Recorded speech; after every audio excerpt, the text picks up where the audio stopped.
नमस्कार। डॉक्टर उदित राज, परिसंघ का राष्ट्रीय अध्यक्ष।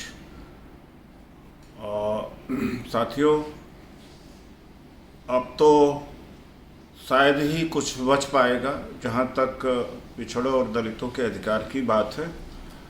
और कोरोना एक बहाना बन गया आरक्षण ख़त्म करने का।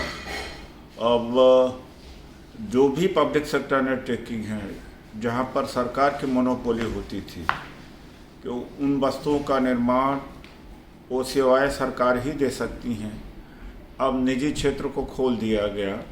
तो जो बहुत ज़्यादा नौकरियां हुआ करती थी, भेल है, सेल है, एनटीपीसी है और ओएनजीसी है, हर क्षेत्र में लगभग 250 सार्वजनिक कंपनियां हैं।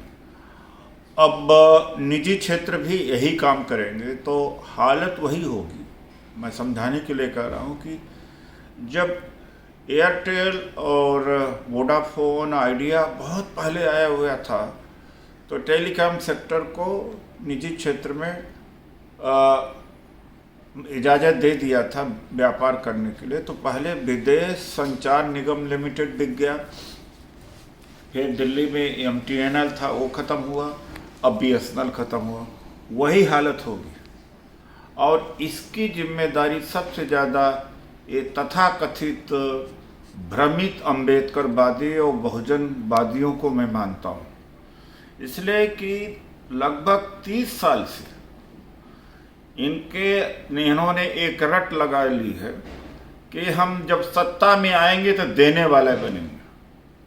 तो न जो कुछ मिला था वो न बचा पाए, और जो लड़ करके लिया जा सकता था उसके लिए लड़े भी नहीं। भावनात्मक जाति के आधार पर इकट्ठा होना, बाबा साहब के नाम पर इकट्ठा होना, कहीं दलित के ऊपर उत्पीड़न हो गया तो वहाँ पहुँच गया तो कोई हीरो बन गया, वो ठीक बात है।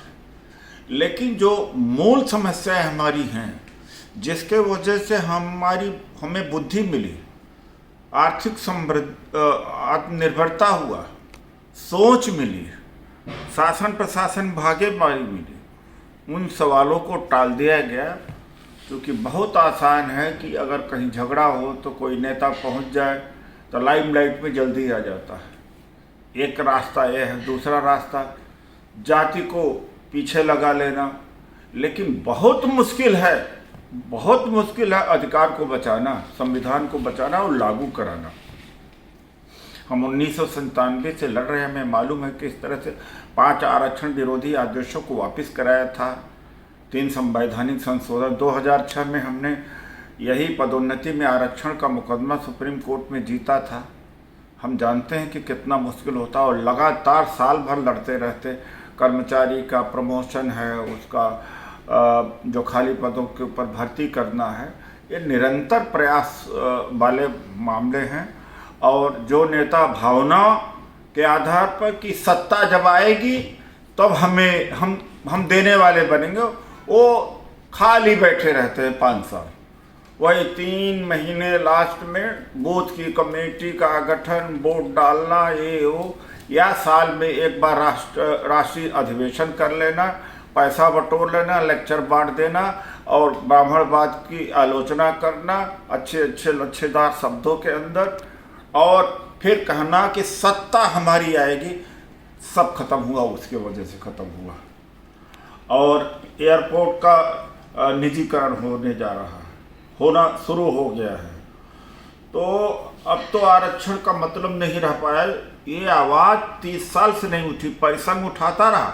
और तब देश के कर्मचारी अधिकारियों को तो मैं कहूँगा वो जातिवादी भी हैं, अंधभक्त भी हैं और फर्जी अम्बेडकरवादी हैं। 4 जनवरी 2011 को जब लखनऊ हाई कोर्ट ने फैसला दिया था कि पदोन्नति में आरक्षण खत्म करने का, मैंने सबसे संपर्क किया, मेरा साथ नहीं दिया, अपने स्तर पर आंदोलन शुरू किया। उसी के आधार पर उत्तराखंड की सरकार ने पदोन्नति में आरक्षण खत्म किया। तो अब भी मैं कहना चाहूँगा कि ये न्यायपालिका जो 22 अप्रैल को अभी उसने फैसला दिया है आरक्षण ख़त्म करने का, जिन्होंने आरक्षण का फ़ायदा पहले ले लिया है। अब तैयारी करें सुप्रीम कोर्ट का घेराव करने के लिए। वो जो बहुजनी हैं या जो मिशनरी हैं वो सड़क पर उतरे, मेरे नेतृत्व में नहीं तो कम से कम अपने स्तर पर सड़क पर उतरे कि हमारा आरक्षण खत्म हो रहा है, निजीकरण का हम विरोध कर रहे हैं। मैं यही सिर्फ गुजारिश करता हूँ। धन्यवाद। जय भीम।